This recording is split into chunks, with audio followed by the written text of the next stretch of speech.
All right. Hello, everybody. Welcome to Friday at 5. Thank you all for watching.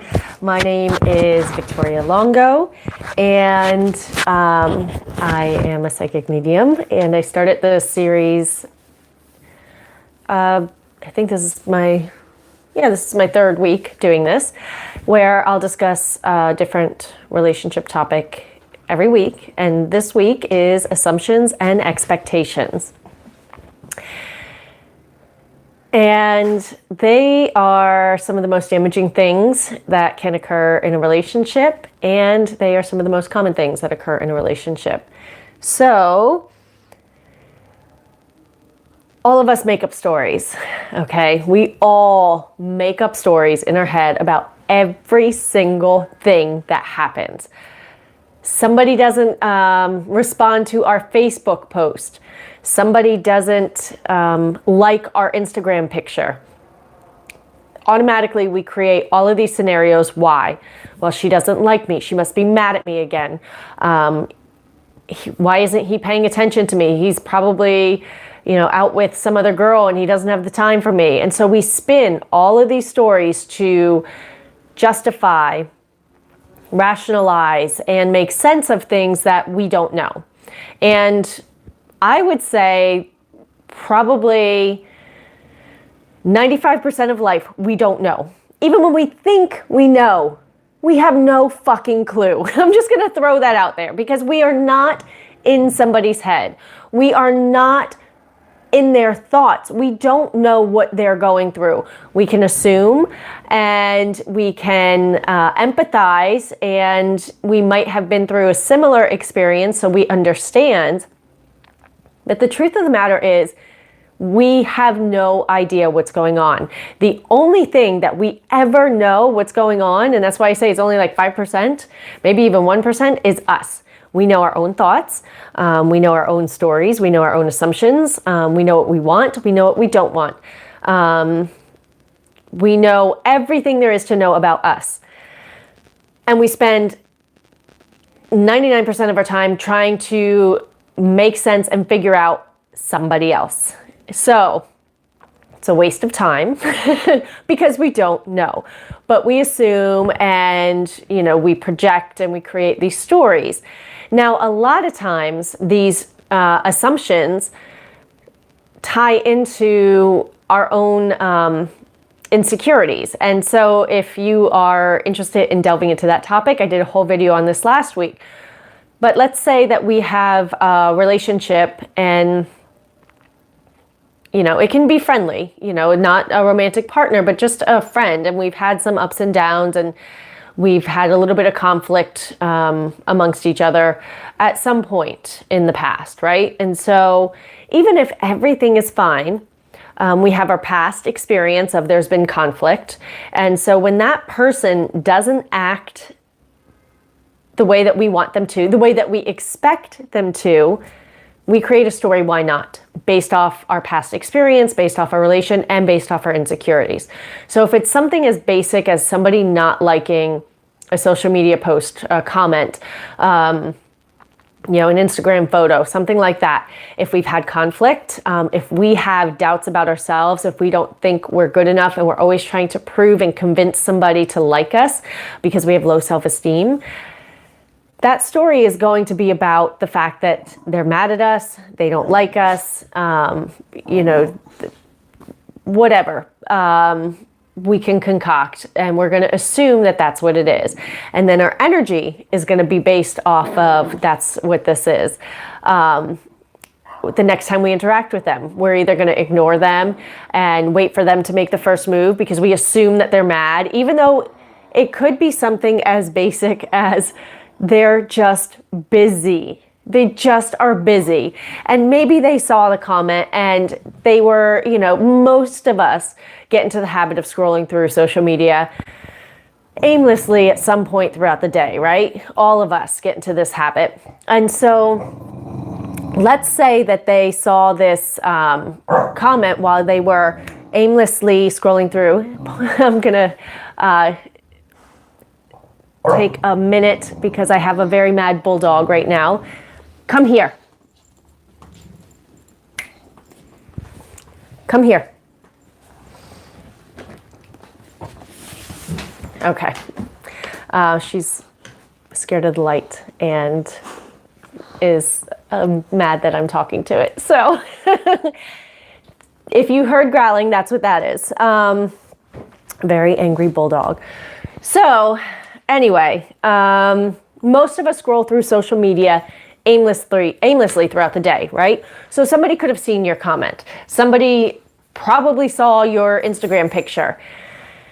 And if they were not in a space where they're actually paying attention, like maybe they are just waiting to pick up their kid from school and they're just scrolling through and the kid gets in the car at the moment that they see it. So they put their phone away because they're trying to pay attention to their kids. Is that they're mad at you? No, it's that they have something else that's going on that's more important than liking something on social media. But most of us will not go into that realm of thinking. Most of us are going to go into, oh, she saw it and she didn't like it. Why, I wonder what I did now to piss her off. I don't know why she's mad at me. I didn't do anything. And we'll create all of these stories, all because somebody didn't act the way we expected them to. We expected them to like our comment or like something on social media or on Instagram, because we know we're there, that person's on there. We saw them like something else, so they should take the time to do it for us. We expect them to, and we're going to come up with all of these assumptions why they won't or why they didn't, and most of them aren't true. However, we then create our own problems, right? Because if we are mad now that somebody didn't act the way we expected them to, and so we decide to ignore them and wait for them to make the first move, even though they have no idea that there's anything wrong. And we wait for them to make the first move. Now we're creating a situation. We're actively involved in creating this drama over nothing. And so many people do this. And I really, I don't have a lot of patience for it anymore. I can't get caught up in waste time trying to understand. And most of us actually don't want to understand, because if we did, we'd ask the question. We'd ask somebody, hey, I posted this picture on Instagram and I noticed that you were on, but you didn't like it. Everything okay? No, we might not ask because it sounds so fucking stupid to go down that route, but we would rather assume and make up stories and be mad because our expectation was not met, rather than actually understand what's going on. Now, there's another situation that I've encountered where a female asked a male about dating and why he didn't date somebody. And this was at a bar, so I was waiting to pay my tab by the register. So I was close enough that I could overhear what was going on. And I heard her ask him, and I heard him answer. And it was, do you date women your own age? And he said yes. That was his answer. Her response was, no, you don't. So she asked a question, but she did not listen to the answer because it didn't match what she expected him to say. It didn't match up to the assumptions that she made about him. So she asked him again. And again, he said, yes, I do. And again, she went down this road of, no, you don't. I've seen you with this person. So, that means that all you date is people of this age group and not anybody else. She doesn't know that maybe nobody his age wants to date him. Maybe that, he did in the past and just didn't bring her around, and it just so happened that that was the only person she saw. So automatically she's assuming and making stories about him.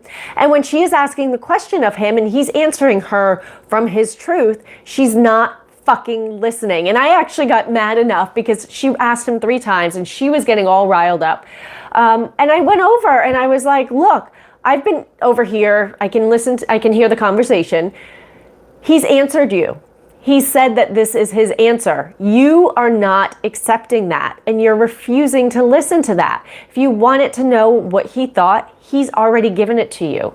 But it doesn't line up with what you assume and you expect the answer to be, so you refuse to accept it as a reality, right? And then I was her least favorite person in the entire world for that evening, which was, that's fine. Because all I was doing was pointing out a truth that so many people have a difficult time with. If something doesn't match up with our assumptions and our expectations, we reject it off the bat. We can't even hear it sometimes. It doesn't even register for us in our reality because it's just not what we've decided is true.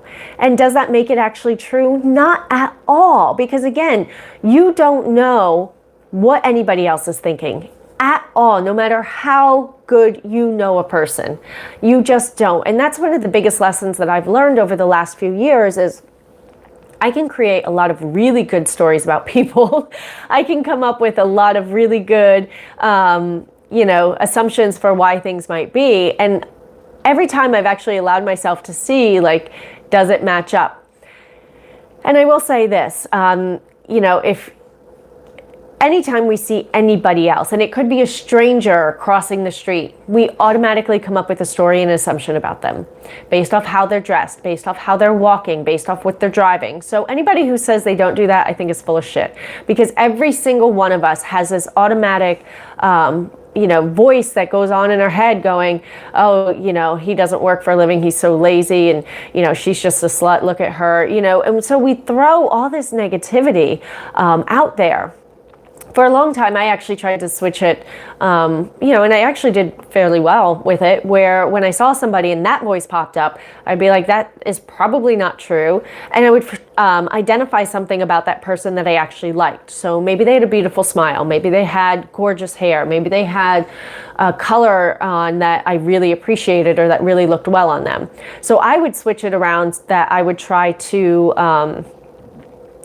find something that I appreciated, because that negativity doesn't serve, me at all. And it doesn't serve anybody for me to automatically assume something that's usually not positive about somebody versus, actually identifying something I like based off what I see and what I know. I know that this person is wearing this particular color and it looks really great on them. And even better if I can mention that to them in conversation, because how many of us actually get compliments like that from random people throughout the day? And sometimes it means more to us, I think, to get a compliment from a random stranger than somebody we know. Because if it's somebody we're close to, we might assume that they're doing it because they're trying to make us feel better about something, or they're just lying to us because they want something from us, right? So there's all of these assumptions that we can make if it's somebody that we know, versus if it's a stranger and somebody we don't know, it might be more of like a, oh wow, that might actually be true, because if they're observing it and they're noticing it, hey, that's really awesome. Okay, so assumptions come into play in every aspect of our lives. Now, we can work we can work to change it. It does happen, but most of us are not aware that we can actually do that. So we allow those thoughts, those assumptions, those expectations to rule every interaction, versus stopping that little voice in our head, actually loud voice in our head, very big loud voice, at least mine is, instead of stopping it and going, that's probably not true, I don't know what's going on. And for me, the other thing that I did was I have too much to do that I can't waste my energy. It's not a valuable way for me to spend my time to obsess and analyze every little detail about somebody. It's more, I would rather obsess and analyze myself. Am I getting what I want from this person? Is there another way that I can get this? Because what I expect from people, I find that I don't put expectations really on people anymore, or try not to. Because again, people are going through their own shit. They're dealing with their own stuff. And so even though I expect, like when my sister died, I expect certain people to show up, I've learned from dealing with death that the people I expect to be there in crucial moments are almost 100% of the time not. It's usually strangers. It's usually, friends, but not close friends, who really supported me and gotten me through. And I am forever grateful for those people for stepping up at a time when I needed it. Now, again, had I expected a good friend, and I have lost friendships over this, I had a lot of expectations about what somebody should do if they were my best friend. And when they didn't live up to it, I was like, all right, you're done. You can't be my friend anymore, because you're not acting the way I want you to. And it's really controlling and manipulative on my part to really try to alter somebody to be what I want them to be, versus allowing them, having the allowance for them to be who they are, regardless if it meets my expectations. Now, does that mean that you should allow people to shit all over you and take advantage of you and not expect anything from anybody? No, absolutely not. But the way I look at it, as when something tragic occurred, right? And I didn't even really expect to be supported, but I just knew that somehow it was going to show up. I didn't look to certain people to actually fill that role. I was just going along with, this is where I'm at. Let's see, when people reached out and I connected with them, and then maybe we got together and we had dinner, we had drinks, or we had, just time to be together. It met my need for having that support. And again, it wasn't always the people that were closest to me, that I've known the longest, that should be there for me. Now, some of those people really can't handle super emotional, difficult times. They're more fun friends, right? So I understand that there are friends that I have who I adore, but when stuff goes down, they're not going to have my back. Does that make them a bad person? I don't think so. It just means that they have certain qualities I don't even want to say qualities. They probably had something happen in life that has made them not able to deal with that. Maybe they've shut down that part of themselves because it's just been a really traumatic upbringing, and they don't even want to talk about it, so we don't know about it, right? So I'm more likely to assume something like that than assume that they're doing it to get back at me and they're doing it to hurt me. So my assumptions about people are, I try to make them more generous, because I get that we are each having our own experience, and each one of us has to deal with situations differently. And we can say how things should be done. We can talk about what should be done. But the truth of the matter is, we don't know how we're going to act until we're actually in that situation. So we can think, and this has been proven to me so many times, because there's so many situations where I said, like, well, if that happened to me, this is exactly what I would do. And when it did happen to me, didn't do that. I had to make different choices based off what was actually showing up. And so again, we see a small percentage of things. We see a very, very limited focus of what's actually going on and what's happening. We don't have access to all the pieces. So for me, focusing on myself and managing that allows me to have, I think, better and healthier relationships with people, because I'm no longer assuming and expecting. Now, when I was first dating, I will say I kind of now make myself sick when I think about it, how many hours I spent going, I think he likes me. He held the door for me. Doesn't that mean he likes me? If you didn't like somebody, you wouldn't hold the door, right? And he did call to check in. So if he called to check in, that means he's thinking about me. So if he's thinking about me, he probably does like me, right? So maybe this other stuff I shouldn't be worrying about, because I'm just going to ignore it because it doesn't, fit in with my assumption. And my assumption and expectation is I like this person, and I was making them more important than me. So I was making what they were doing more important than myself. And I was spending all of my time analyzing every action they did,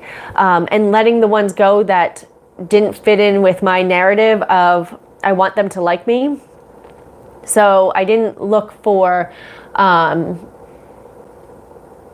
the fact that he said he didn't want a relationship, right? That didn't register. It's like, well, I want one and he's still around. So that should mean that he wants to be in a relationship, right? He's going to change his mind. I'm going to convince him to change his mind. And in the meantime, I'm going to obsess over every fucking thing that happens, every text, every, contact, the way he looked at me, the way he ended the night.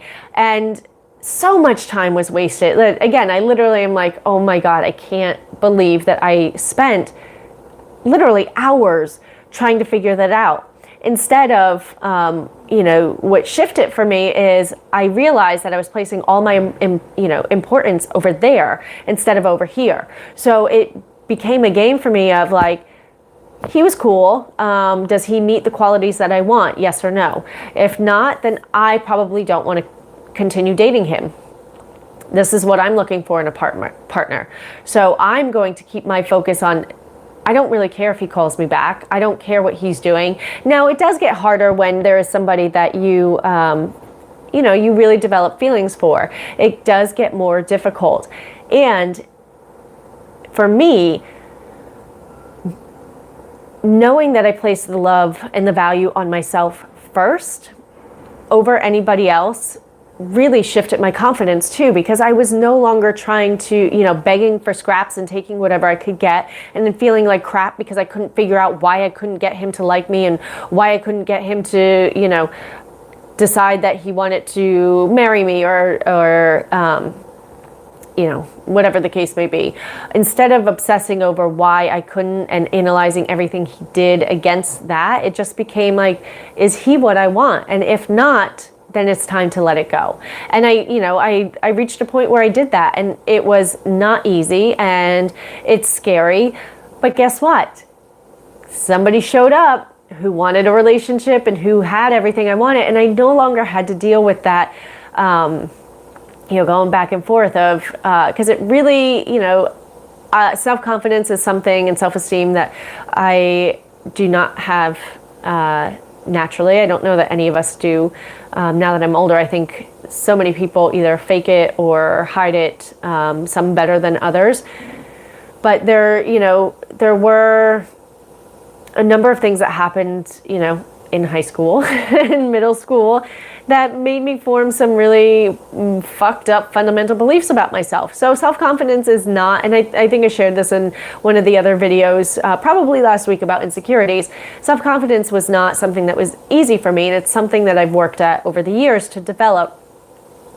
So when I'm dating and I'm in a relationship, and I didn't realize it at first, you know when you know. You don't know what you don't know, and you know what you know. And so when I realized how much I was valuing that person over myself, I let it go. And it was painful because I really cared for this person, but I had to love myself more. I couldn't stay in the place of hoping that there was going to be somebody else to love me enough. I had to be enough. And when I was, that's when I attracted an amazing person. All right.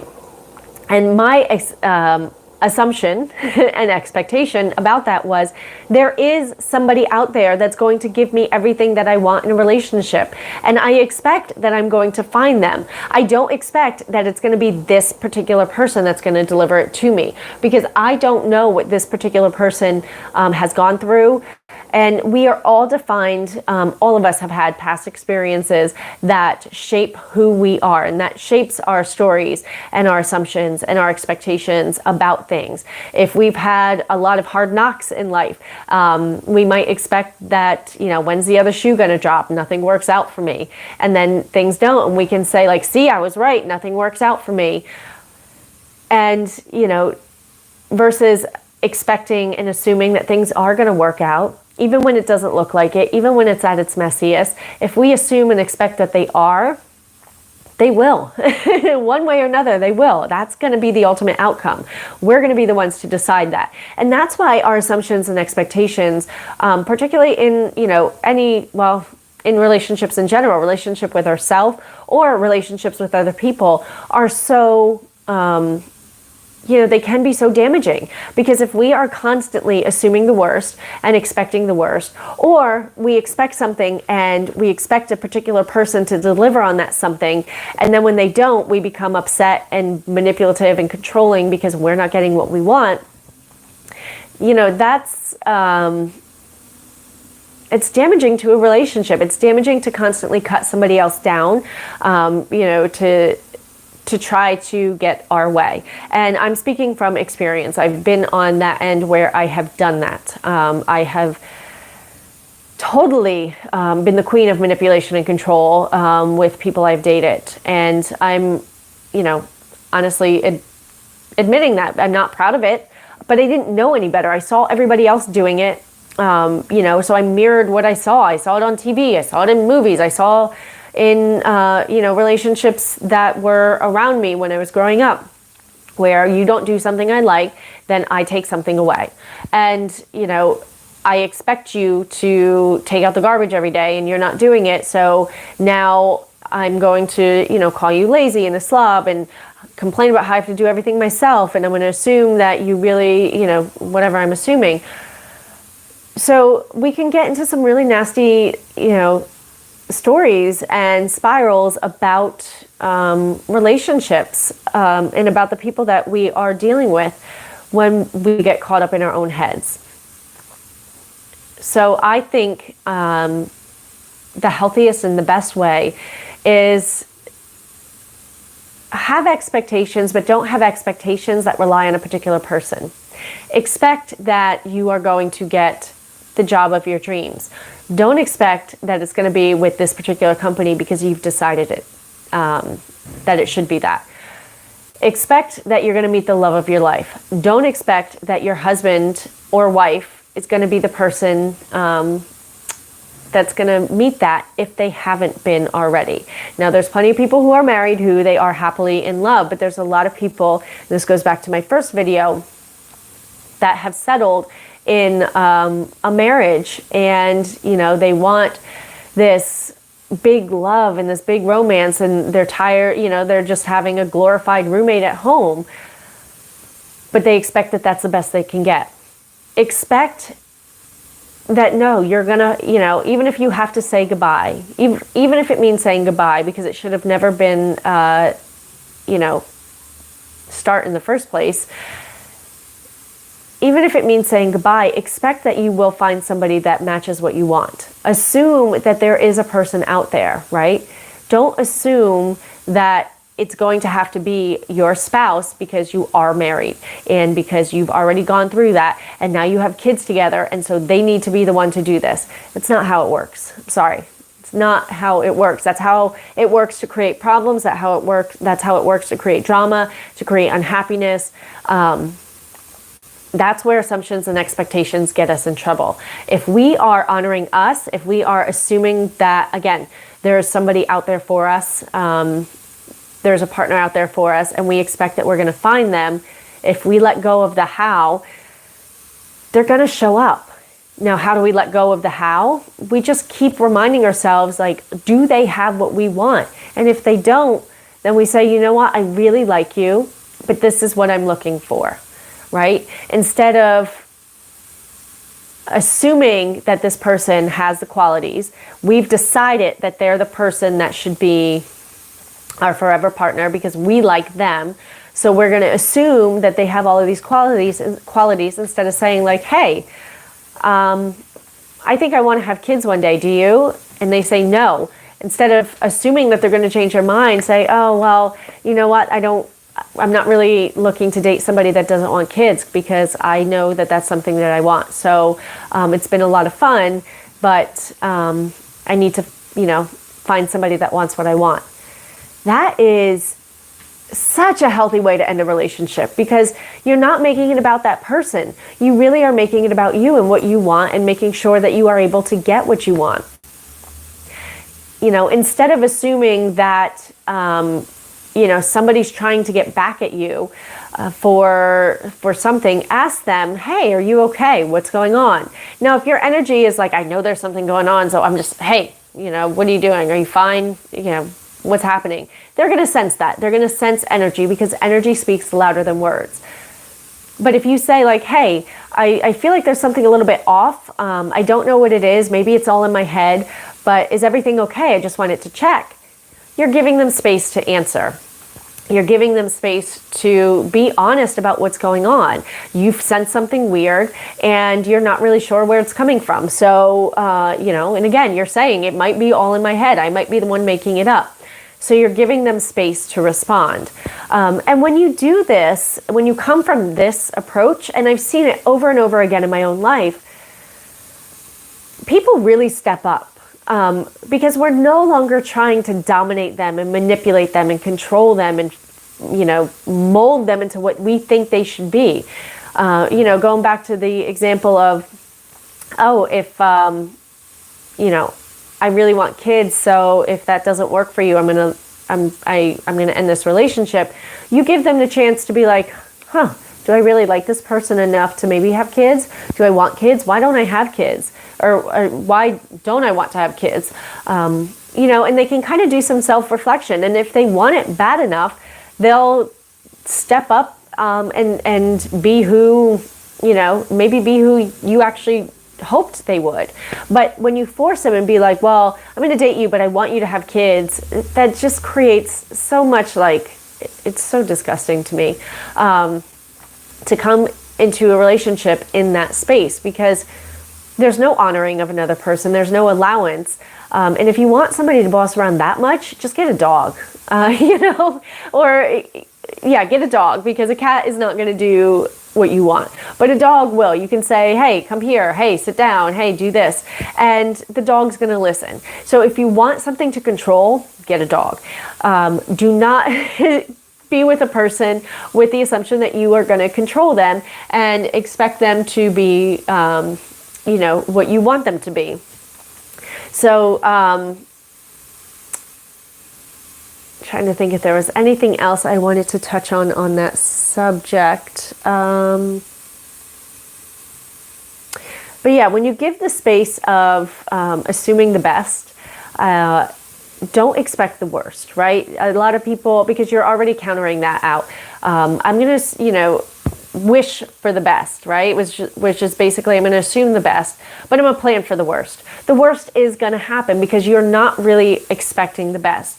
Now, if you say, well, I did that and it didn't work out the way I thought, of course it didn't, because you're not in control. You're not the one that knows what else is going on. You don't know what the other person is thinking. You don't know what other people's experiences are. So if you're thinking, assuming that one particular person or one particular company, because this can extend out to so many areas of our life beyond just relationships. If you're assuming that this company is going to be the one that gives you the promotion, that's going to let you stay home and give you all this money, and then you don't get the job, and then you're bummed because you decided that was it, maybe that company was really shitty. Maybe the management would have been passive aggressive. They wouldn't let you have time off, and it was all for show. But we assume that that's going to be our key out, and expect that that's going to be how we work things out, because we've figured that out. We've planned that that's how it's going to be, not really trusting in anything else outside of ourselves. And all of us have been taught this. We really haven't been taught how to use our own magic to actually create the life we want. And again, this is where if we back off and we assume that there's a job out there and we expect we're going to find it, just because we got a no from that company doesn't mean that it's a done deal and it's never going to happen again. It just means there's something else that's better. So assume the best and expect the best. And if it doesn't turn out how you thought it would, that doesn't mean shit. That just means you don't know anything.